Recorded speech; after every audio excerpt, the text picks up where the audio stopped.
Bonjour à tous, merci d'être présents. Donc, je me présente, je m'appelle Brice Augras et aujourd'hui je vais vous parler de cybersécurité.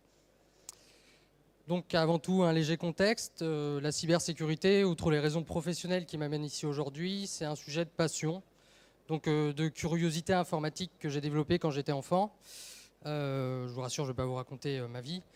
Mais néanmoins, c'est un sujet qui m'a toujours attiré à des fins illégales dans un premier temps, puisque j'ai commencé par apprendre à pirater le Wi-Fi du voisin dans le but de l'avoir de manière gracieuse. Et puis peu à peu, en fait, je me suis vite rendu compte qu'il allait falloir poser un contexte professionnel et une démarche un peu plus sérieuse autour du sujet, tout en suivant l'évolution de l'informatique avec laquelle j'ai grandi et l'évolution du contexte professionnel autour du sujet. Donc hors contexte pro, je suis aujourd'hui ce qu'on appelle un chasseur de primes à la française, bug bounty en anglais. C'est-à-dire que je participe à des programmes lancés par des entreprises, des programmes publics ou privés, auxquels je suis rémunéré à la faille ou à la vulnérabilité informatique que je leur remonte. Dans un contexte professionnel, cette fois-ci, depuis près d'un an maintenant, j'ai rejoint le groupe Asten dans le but de développer le pôle cybersécurité, au sein duquel, au quotidien, on exerce les activités suivantes, donc audit et tests d'intrusion, formation et sensibilisation au tout venant, avec une capacité de vulgarisation du sujet. Et en complément de ça, dans des cas malheureusement plus critiques, de la réponse à incident, de la remédiation et de l'accompagnement sur les enjeux juridiques ou législatifs qui en découlent, notamment depuis l'arrivée de la RGPD, enfin du RGPD, pardon, le 25 mai 2018. On m'a demandé aujourd'hui, pour cette première présentation, d'être corporate, donc je vais essayer de faire le meilleur effort possible. Je me permettrai tout de même quelques digressions propres à ma vision des présentations et à l'interactivité que je puisse avoir avec vous. Et c'est d'ailleurs à ce sujet-là, au cours de la présentation, que vous serez amené à interagir avec moi, où je vous récompenserai en vous lançant des balles anti-stress. Alors je vous rassure, j'ai pris les objets mous, car d'une part, je ne suis pas sportif, et de deux, je pourrais être dangereux physiquement. Mais j'espère avoir un échange constructif et apprendre aussi des choses de votre part. En complément de ça, pour les plus attentifs à la présentation, il est possible qu'il y ait de la donnée informatique et sensible de dissimuler dans cette présentation. Libre à vous de la détecter et de savoir l'exploiter. Donc on parle de cybersécurité, c'est un terme extrêmement large. Dans un premier temps, un rappel du contexte aujourd'hui médiatique autour du sujet et de son évolution des derniers temps me semble important pour poser un peu le sujet d'aujourd'hui et finalement la minime partie sur laquelle nous allons échanger, notamment par rapport au risque majeur sur lequel nous étudierons des cas d'école. Si aujourd'hui on parle de risque cyber en cas de cyberattaque, on identifie très vite le vecteur humain, le vecteur technique, et pour finir, un sujet qui a trop souvent tendance à être écarté de la cybersécurité, c'est-à-dire la sécurité physique. La cybersécurité dans la presse, aujourd'hui, c'est des titres alarmistes qui font peur. Alors il y a une part de vérité qui est tout à fait légitime. Néanmoins, finalement, on transmet trop l'image du pirate informatique dans sa chambre avec sa capuche, ses lunettes et son sweat. Alors c'est vrai que les experts techniques de la cybersécurité aiment bien en jouer à des fins de pure provocation et puis un peu d'amusement personnel. Mais la cybersécurité, c'est pas que ça.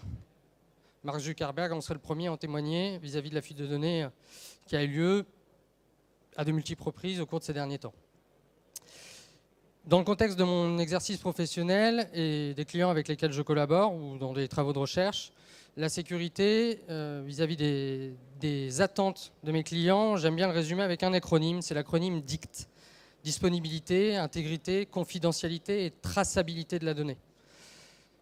Et c'est là, aujourd'hui, où par rapport au risque majeur, je me positionne et je couvre ce ridicule scope qu'est la cybersécurité, qui finalement est un terme très large, qui inclut des enjeux non pas que techniques, mais également politiques, de gouvernance, et depuis la montée en puissance de l'ANSSI et de l'arrivée du RGPD, des enjeux juridiques et légaux.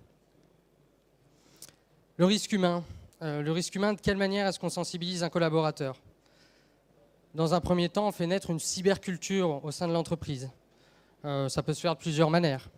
Le but, c'est dans un premier temps de communiquer de manière marquante. Alors j'ai repris cet exemple qui a été mis en place par une entreprise qui s'appelle Escrime, que j'ai trouvé assez impactant. C'est toujours beaucoup plus représentatif qu'une affiche placardée au détour d'un couloir. On voit un slip, on se pose une question. Et finalement, ça échange sur la façon de gérer ses mots de passe et sur la façon d'approcher la cybersécurité de manière originale. Donc une approche non répressive. Le but, c'est pas de punir, c'est de sensibiliser. On a au sein d'une entreprise, d'une TPE ou ETI, etc., des collaborateurs avec tout type de compétences. On est dans un contexte où il faut former, sensibiliser et donner le bagage aux collaborateurs qui nativement n'en ont pas. C'est pas inné la cybersécurité. Complémentairement à ça, on peut avoir une approche effectivement de jeu sérieux ou serious game en anglais, où finalement on place le collaborateur au centre du changement. Et c'est lui qui, par son intérêt personnel, s'investit et force le changement au sein même d'une infrastructure et la mise à l'état de l'art. Les objectifs, on réduit le risque engendré par l'humain. Il sait ce qu'il fait, pourquoi il le fait, dans quel contexte. Et complémentairement à ça, on lui fait comprendre pourquoi est-ce qu'on communique sur les bons réflexes. Donc là, ça va être à vous de jouer. Si je vous montre ces trois images-là, en tant que risque humain, qu'est-ce que vous voyez apparaître ?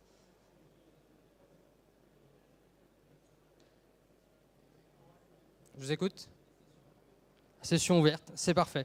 Donc là, j'ai la réponse type qui est bonne et qui atteste malheureusement d'un risque. Alors, qu'on soit au bureau, risque minimisé, qu'on soit dans le train, pendant que je suis une pause technique au fond du wagon et que je laisse ma session verrouillée sans fil de confidentialité, finalement, on représente un risque pour l'infrastructure qu'on représente.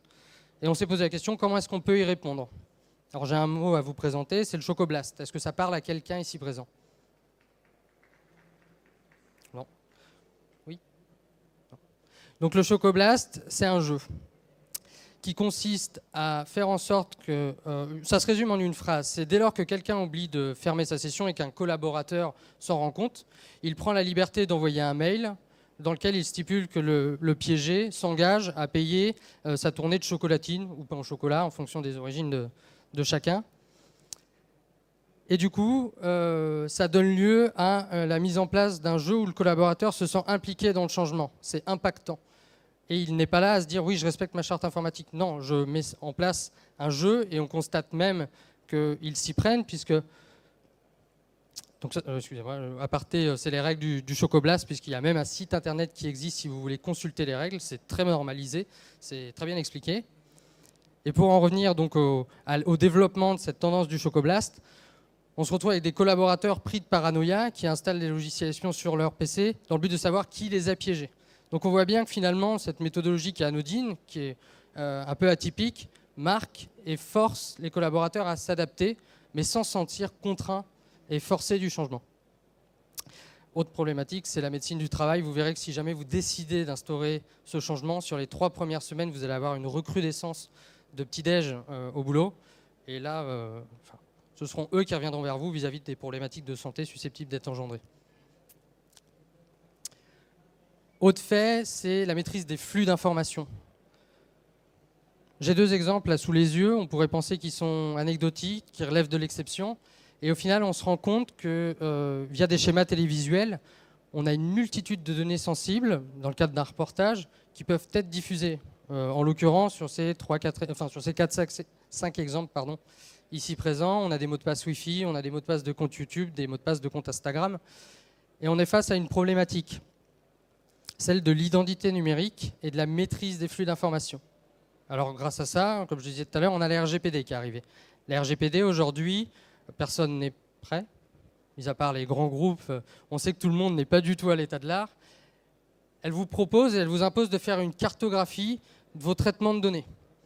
C'est un exercice qu'aujourd'hui vous êtes à même de faire avec vos collaborateurs. C'est-à-dire, je viens interroger mon RSSI, je vais interroger mon DRH, je vais interroger l'ensemble de mes associés et je vais leur demander, voilà, quel traitement fais-tu de la donnée, de quelle manière l'exposes-tu sur les réseaux, d'autant plus qu'on est dans un monde ultra connecté, on parle sur LinkedIn, on fait de la pub sur Facebook, on a des sites vitrines. Tout ça, on est à même de les cartographier, de les identifier et de maîtriser finalement, au-delà des problématiques physiques, comme on l'a vu sur les exemples précédemment cités, la manière dont l'info est diffuse. 3e élément, historique, tout le monde l'a au moins vu une fois, j'espère, dans son entreprise le fameux post-it. Alors le post-it, il existe depuis des années. On le retrouve sur les PC. Généralement, ce qu'il contient, c'est un mot de passe. Bon, c'est pas une. Enfin, pourquoi est-ce qu'on le colle? Parce qu'on est feignant, le premier.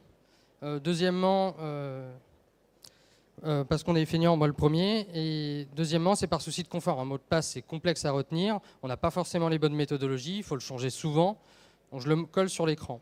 Jusqu'au jour où il y a des petits plaisantins qui se sont dit, bon, bah, le post-it physique, c'est pas bien, je passe au post-it virtuel.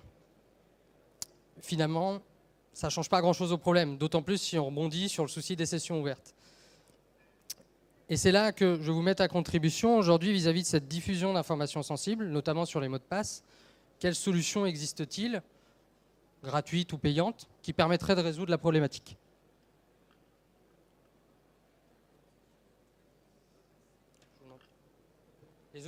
Les outils qui génèrent automatiquement les mots de passe, oui, par exemple, mais dans la manière de les stocker ou de les enregistrer. Je l'ai entendu 3 ou 4 fois. Alors, par rapport aux récompenses, je vous inviterai à venir me voir à la fin parce que je n'ai pas les bons yeux et les bonnes oreilles. Mais effectivement, KeePass, ça a été entendu. KeePass, c'est l'une des solutions qui est proposée, qui est gratuite. Aujourd'hui, on a des référentiels et des autorités de régulation autour de la cybersécurité, comme l'ANSSI, qui les préconisent. Complémentairement à cet outillage, on a également des directives et des guides vis-à-vis de l'instauration d'une politique dans la façon de gérer vos mots de passe. De quelle manière est-ce que je conserve un mot de passe? Combien de temps je le garde? Quelle complexité je dois lui associer? Mais également de la méthodologie pour les collaborateurs. C'est un mot de passe avec 8 caractères, 2 chiffres, un caractère spécial. À retenir sans méthodologie, c'est lourd. Ça utilise des cases cérébrales de manière inutile. Et finalement, l'ANSSI propose de la méthodologie, notamment via l'utilisation de phrases de passe à la française ou passe-phrase en anglais, sur de quelle manière je peux intégrer ça et prendre les bons réflexes. C'est des guides qui, à l'image de KeePass, sont également gratuits et disponibles au public. Une troisième idée et démarche, ça peut être le jeu de sensibilisation. En interne, on a fait l'exercice. Alors, ça ne concerne pas que les post-it.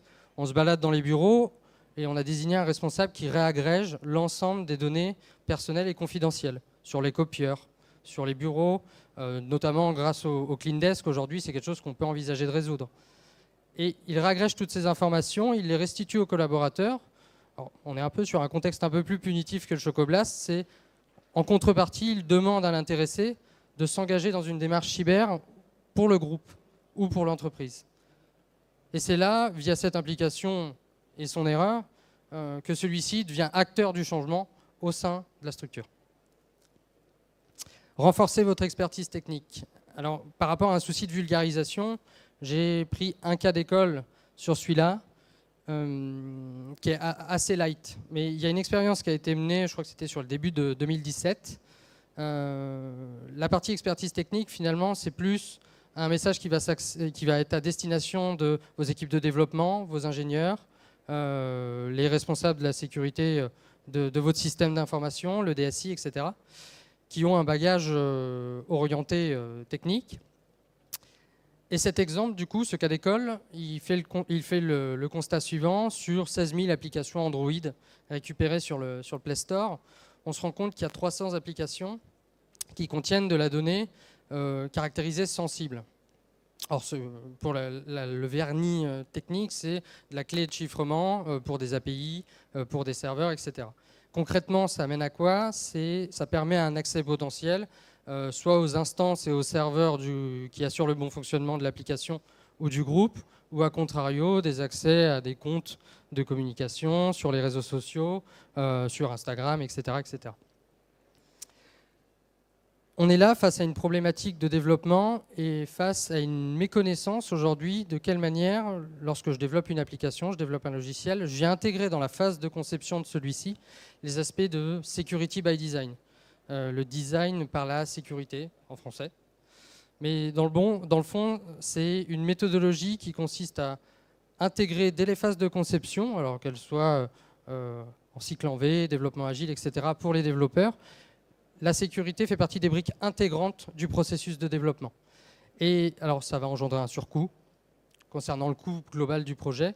Néanmoins, en cas d'incident C'est là qu'on verra le rapport sur investissement qui est beaucoup plus intéressant dans le fait de l'avoir mis dès les phases de conception. On a pris un exemple pour les développeurs, il en existe d'autres valables pour les DSI, les RSSI.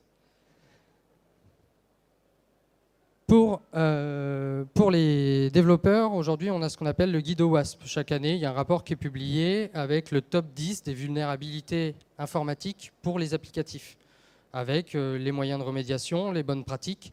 C'est à nouveau de la ressource publique et disponible à vos équipes techniques, pour vos équipes techniques, pardon. Complémentairement à ça, pour vos DSI, vos ingénieurs réseau, système, sur la mise en place d'une infrastructure sécurisée, il existe également le guide d'hygiène informatique de l'ANSSI, mais également des surcouches techniques complémentaires propres et spécifiques à certaines technologies qui font partie des ressources avec, je dirais, l'état de l'art et les bonnes pratiques sur le sujet. Une dernière solution, si jamais la remédiation n'était pas interne à votre entreprise ou il s'agit là d'une solution que vous avez fait réaliser par un intervenant tiers, vous êtes à même aujourd'hui, dans le cas où la compétence ne soit pas interne, de soit faire mener des audits, ou même si aujourd'hui c'est timidement français et plus international comme méthodologie, de faire se développer le marché du bug bounty et de vous lancer dans l'aventure et l'expérience de mettre en place un tel programme. Il y a des entreprises qui sont à même de vous accompagner pour ce genre de démarche. On en vient au dernier chapitre qui est la sécurité physique, pardon. Donc la sécurité physique, on l'a trop souvent exclue de la sécurité du système d'information. J'ai un exemple assez marquant qui généralement on le retient assez bien, c'est le principe. On pourrait constater aujourd'hui qu'il est anormal que je puisse, en tant que personne lambda, rentrer dans un hôpital et accéder à une chambre mortuaire. Que je puisse accéder à la salle de cardiologie, à la salle des serveurs. Car je suis rentré dans un établissement où la gestion des flux humains n'a pas pris en compte l'intervention d'une personne tierce, avec des envies nuisibles ou non à l'infrastructure, et qui puisse accéder à de la donnée confidentielle, à des zones à caractère sensible. D'autant plus qu'aujourd'hui, nos infrastructures sont ultra connectées. Si je prends un site industriel, si je prends une entreprise, j'ai dans 80% des cas un lecteur de badge, un digicode à l'entrée tout du moins. On a des caméras de surveillance. L'ensemble, toute cette écosphère connectée et physique qui fait partie de la structure et du site est reliée à votre système d'information. Je ne veux pas sombrer dans la paranoïa, mais suite à ça, et en fonction des choix et des actions qu'on a mis en face, peut constituer un point d'entrée potentiel. Si je vous montre cette image, il y a un problème qui devrait vous sauter aux yeux. Alors le but, bon, j'ai mis un peu plus de challenge pour celui-ci, c'est le premier à me donner le bon code sur le digipad qui sera récompensé.